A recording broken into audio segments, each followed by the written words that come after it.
ömrüm uyup berey desem sen yok.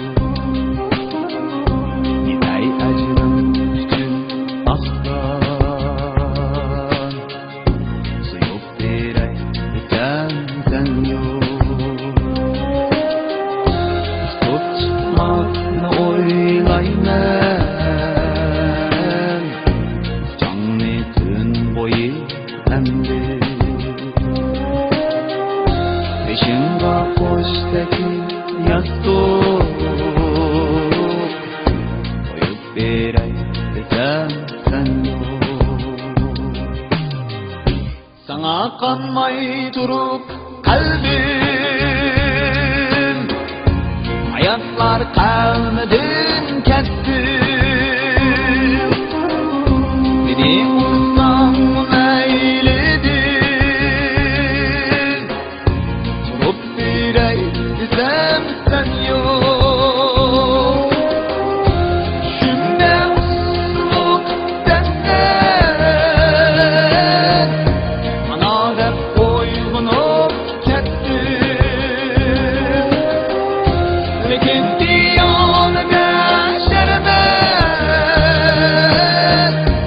unup berey desem sen yok.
Acırın dar buldum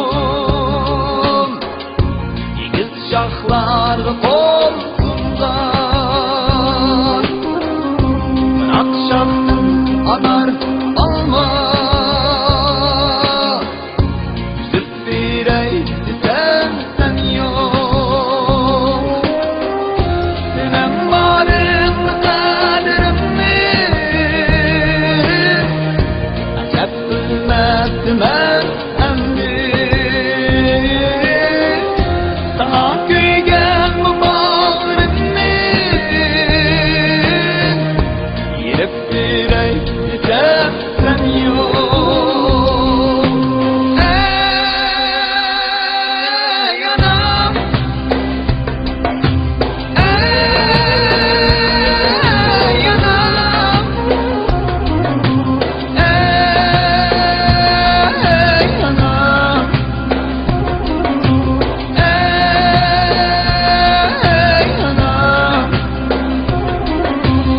ey anam,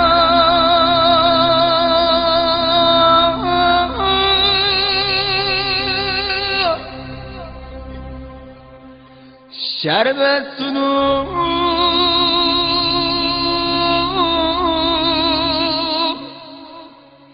berey desem sen yok.